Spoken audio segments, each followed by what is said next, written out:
Hi everyone. मौसम बहुत ही ज़्यादा प्लेजेंट हो रहा है। दिल्ली का बहुत सुंदर मौसम हो रहा है और मेरा मन किया कि क्यों ना मैं तुम्हें आउटडोर पुष्पों के फूलों के बीच में बैठकर एक कोई सुंदर सी कहानी सुनाऊं। चुनने लगा, ढूंढने लगा कि कहाँ की कहानी सुनाई जाए, कौन सी कहानी सुनाई जाए। तो यार, चॉइसेस वर अबंडेंट। हमारी माइथोलॉजी इतनी रिच है, सब कॉन्टिनेंट के जो लेजेंड्स हैं, भारतीय उपमहाद्वीप के जो लेजेंड्स हैं, वो इतने अबंडेंट और इतने वंडरफुल हैं यार, कि शायद जीवन का ऐसा कोई पहलू नहीं है जिसके बारे में इन्होंने बात कर ना करी। राइट। तो फाइनली मैंने एक किताब उठाई। देखो, ये मनु एस पिल्लई की एक किताब है और इसमें से एक छोटा सा इन्होंने बहुत सारे एनेक्डोट्स दिए हैं। तो एक छोटा सा एनेक्डोट मेरा मन किया कि तुम्हारे संग शेयर करें। ये दक्षिण भारत के इतिहास पर, लेजेंड्स पर आधारित है। तुम लोगों ने, आई एम श्योर, मदुरई का नाम सुना होगा। मदुरई एक बड़ा पुराना शहर है यार। ऐतिहासिक तौर पे देखोगे, कल्चरली देखोगे तो ये बहुत इम्पोर्टेंट रहा। यहाँ पर वैगई नदी बहती है, ऐसा बताया जाता है। पांड्यन पांड्यन राजाओं का यहाँ पे शासन रहा है, राइट फ्रॉम संगम एज।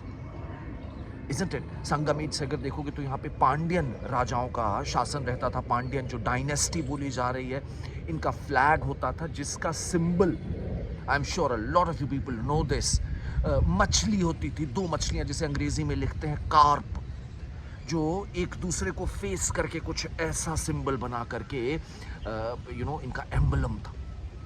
ठीक है।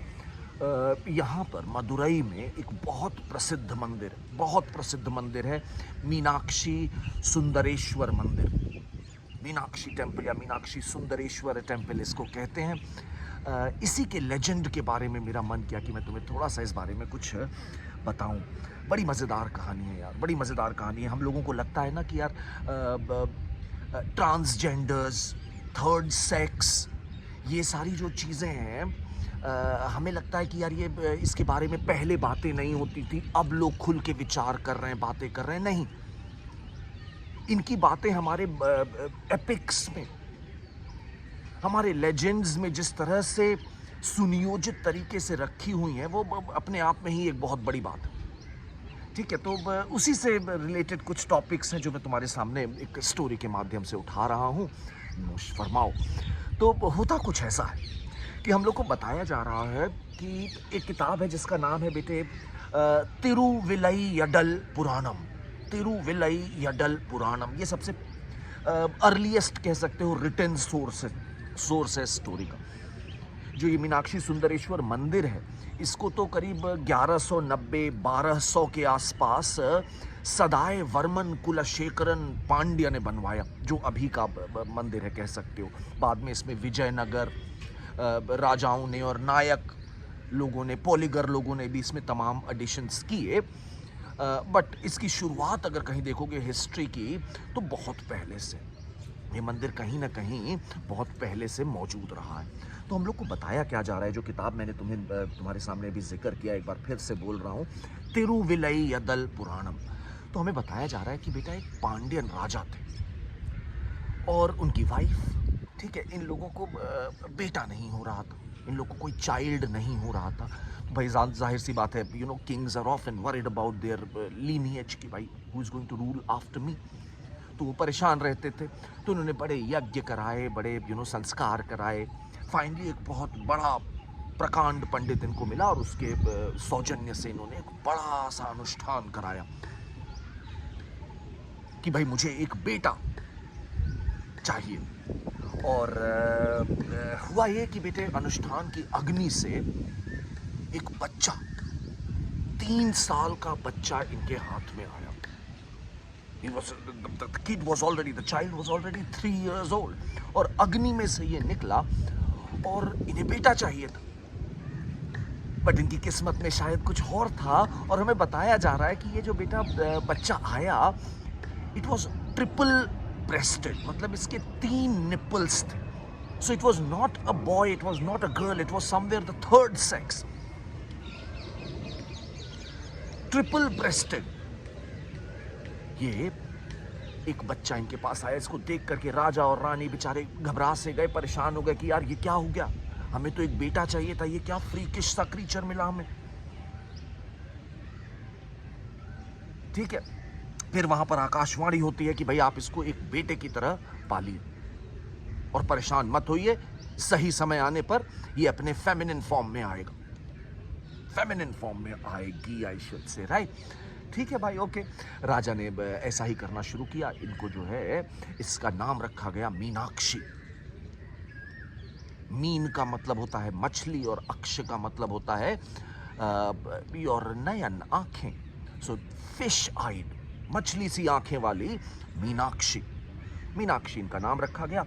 और इनके ऊपर लोग हंसते थे। जानते हो यार ह्यूमंस का क्या बिहेवियर होता है यार, अपने से अलग किसी को देखते हैं तो उसे बुली करने की कोशिश करते हैं। इनको भी लोगों ने अंट शंट बोला। But she was a very strong personality and she became a ferocious warrior. ये एक वॉरियर बन गई। इनके पापा को भाई बेटा चाहिए भी था, है ना, तो इन्होंने वैसे ही करके she became a ferocious warrior. और इन्होंने तमाम किंगडम्स को आसपास नेबरिंग धीरे धीरे करके जीतना शुरू किया। जो जो लोग इनके ऊपर हंसते थे वो सब अब इनके डर से कांपने लगे। Meenakshi the fearsome warrior, Indra का सिंहासन भी डोलने लगा। और एक समय ये आया कि ये जो मीनाक्षी थी, इन्होंने कहा कि अब मैं हिमालय पर आक्रमण करूंगी और जाकर के शिव से निपटूंगी, शिव को हराऊंगी। और ये हिमालय के आगमन पे अपनी सेना को लेके चल पड़ी। Right, this fearsome warrior Meenakshi, she started marching towards Himalayas and she marched on Himalayas. और वहां पहुंची तो इनको शिव जी नजर आए। And Shiv is supposed to be the ultimate masculine form, isn't it? और उनको देख करके, अब देखो देखो तमिल पोएट्री, तमिल भाषा यार मुझे नहीं आती है, मैं तो ट्रांसलेशंस पढ़ के ही इतना भाव विवल हो जाता हूँ, खुश हो जाता हूँ। And I really feel jealous of those guys जिनको तमिल अच्छे से समझ में आती है। संगम लिटरेचर बहुत खूबसूरत है, इनके एपिक्स बहुत खूबसूरत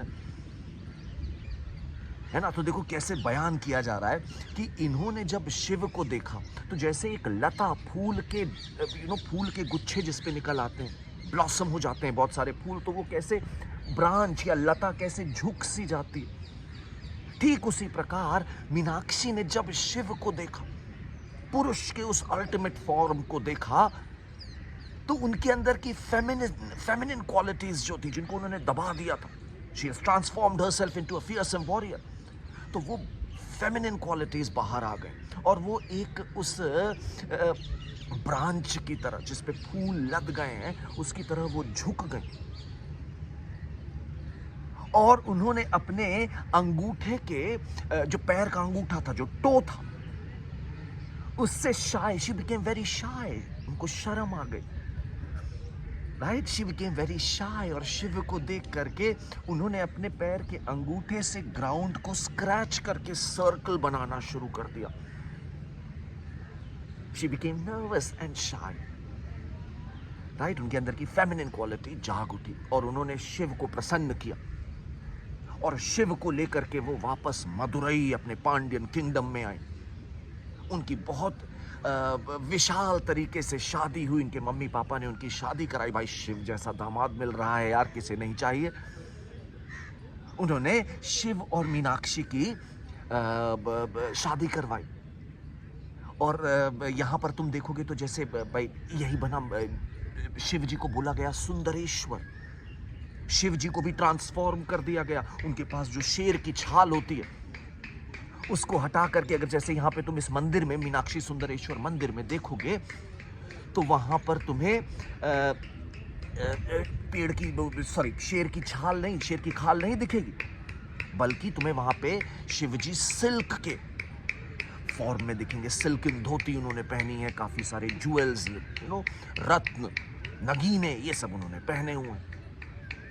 और इसीलिए इनको बोला जाता है मीनाक्षी सुंदरेश्वर। सुंदर फॉर्म जो शिव जी ने लिया उसी का ये मीनाक्षी और शिव, या मीनाक्षी और सुंदरेश्वर जी का ही ये मंदिर है, इसमें बहुत पूजा अर्चना होती है, कई सारे यहाँ पर फेस्टिवल्स मनाए जाते हैं। कई सारे फेस्टिवल हैं जो केवल मीनाक्षी के लिए मनाए जाते हैं। इनका जो मूर्ति है वो अभी भी ट्रिपल ब्रेस्टेड फॉर्म में ही है। मीनाक्षी की जो मूर्ति तुम्हें वहां मिलेगी उसमें उनके तीनों निपल्स, तीनों ब्रेस्ट दिखाए जा रहे हैं। तो बहुत खूबसूरत लेजेंड रहा है यार ये। और वहां पे शिव जी की भी मूर्तियां हैं। जो लोग यहाँ पर आते हैं पूजा करने, अर्चना करने, वो मीनाक्षी की पूजा ज्यादा शिद्दत से करते हैं। मीनाक्षी की अब फॉर्म बहुत इंपॉर्टेंट माना जाता है इस मंदिर के लिए। और कमाल की बात और सुनो, इनका मीनाक्षी का एक भाई भी बताया जाता है, अलगार, जो कि विष्णु का फॉर्म है। तो एक तरह से देखोगे तो यहाँ पे शिव, शक्ति और विष्णु तीनों की आराधना यहाँ पर लोग करते हैं। लेकिन शक्ति बोले तो मीनाक्षी का सबसे ज्यादा महत्व है, ये भी मैं आपको बता सकता हूँ। इनके गोपुरम, इस मंदिर के गोपुरम अगर तुम गूगल करके देखोगे तुम्हें इसकी इमेजेस मिलेंगी, तो इसके गोपुरम भी वर्ल्ड फेमस है because of their intricate work. यहाँ पर बहुत सारी मूर्तियां, स्टैचूज, स्कल्पचर्स तुम्हें मिलेंगे जिसमें थर्ड जेंडर के लोग दिखाए जा रहे हैं। थर्ड जेंडर के लोग, जिनमें ट्रांसजेंडर्स दिखाए जा रहे हैं, थर्ड सेक्स के लोग दिखाए जा रहे हैं। तो ये बड़ी एक खूबसूरत हमारे कल्चर की एक पार्ट है जिसमें दिखाया जा रहा है कि भाई हर तरह के लोग इसमें शामिल थे। किसी को भी अलग थलग करना ये शायद मॉडर्न फिनोमेना ज्यादा है, पुराने जमाने में ऐसा नहीं होता। ठीक है। अच्छा, जैसे यहां पर तुम देखोगे इनकी जो मूर्तियां हैं, तो यहां पे हमें बताया जा रहा है कि अर्जुनी फॉर्म है। अर्जुनी फॉर्म भी यहां पर मौजूद है। अर्जुनी फॉर्म क्या है जरा वो भी समझते हैं थोड़ा सा। देखो, Arjun is a wonderful character यार। Arjun is a wonderful, Arjun जो महाभारत का कैरेक्टर है वो बहुत खूबसूरत कैरेक्टर है ना।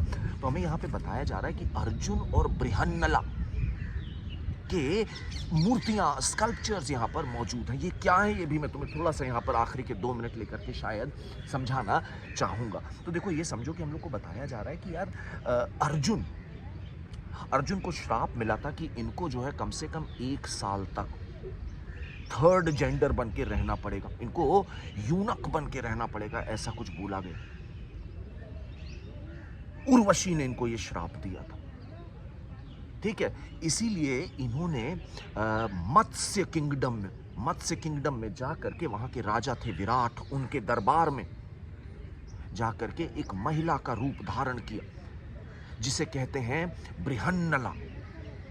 और वहां पे जो राजकुमारी थी उनको ये नृत्य सिखाते थे। Arjun was a multi talented character, multi talented guy. तो इन्होंने नृत्य और गाने की ट्रेनिंग दी बृहन्नला बन करके साल भर। उस फॉर्म में अर्जुन की मूर्तियां मीनाक्षी सुंदरेश्वर में मौजूद है। यही नहीं, हमें एक बात और बड़ी खूबसूरत बताई जा रही है यार, कि जब महाभारत खत्म हो गई, महाभारत का अंत हो गया और उसके बाद कृष्ण और अर्जुन वर वेरी क्लोज। ये लोग बहुत बातें करते थे। ऐसे में कृष्ण ने अर्जुन को बताया कि जो उनकी 108 गोपियां हैं वो उनके बहुत करीब है, उनके दिल के बहुत करीब है, बहुत क्लोज है। समझ रहे हैं मेरी बात? तो उन्होंने बोला कि अर्जुन इस बात से कहीं ना कहीं थोड़ा सा उनके अंदर एक जेलसी आई कि यार यू नो व्हाट, मैंने अपना पूरा जीवन दे दिया वासुदेव को, और वासुदेव के लिए वो 108 गोपियां बड़ी महत्वपूर्ण है। क्या ही इसलिए कि वो महिला है? तो अर्जुन ने भी एक महिला का रूप धरा जिसे कहते हैं अर्जुनी, और गोपियों की तरह इन्होंने कृष्ण की अर्चना करी, कृष्ण की पूजा करी। अर्जुनी फॉर्म की भी मूर्तियां आपको मीनाक्षी सुंदरेश्वर में देखने को मिलेंगी। Again portraying that gender and sex, they are fluid phenomena, तो इस तरह से हम देख रहे हैं कि यार अर्जुनी फॉर्म में भी वहां पर एक बड़ी गजब की कहानी है, और उसका हमको साक्ष्य कहीं ना कहीं मीनाक्षी सुंदरेश्वर मंदिर में भी मिलता है। यही नहीं, आखिरी बात यहाँ पर रोकता हूँ बात को कि बेटा अगर तुम कृष्ण की भक्ति देखोगे तो वहाँ पे अक्सर ऐसे कैरेक्टर्स हमें अपनी हिस्ट्री में दिख रहे हैं जिन्होंने धीरे धीरे कृष्ण की भक्ति में जेंडर और सेक्स की बाउंड्री को क्रॉस किया, और इसके उदाहरण तुम्हें कई मिलेंगे। किशनगढ़ी स्कूल ऑफ पेंटिंग देखोगे तो वहाँ के जो क्या कहते हैं तुम्हारे फाउंडर राजा बताए जा रहे हैं, वो भी अपने आप को कृष्ण और राधा का कंबाइंड फॉर्म मानते थे। तो again do you see the gender becomes fluid when you are भाई किसी भी गॉड को यार, जब तुम उसकी भक्ति में लीन होगे तो ये समाज की बनाई चीज़ें जैसे जेंडर रोल्स, इन सब से तुम निकल जाओगे आगे। कृपालु महाराज एक बहुत बड़ा उदाहरण है। कृपालु महाराज भी कृष्ण की भक्ति में ऐसा लीन हुए कि वो भी पुरुष और स्त्री इस परिभाषा से आगे निकल गए, है ना। तो ये कुछ छोटी छोटी बातें थी जो मुझे मन किया कि मैं तुम लोगों को भी बताऊं और पकाऊं, है ना। तो पकाने के लिए माफ़ी, और अगर पसंद आया हो तो thank you and God bless you.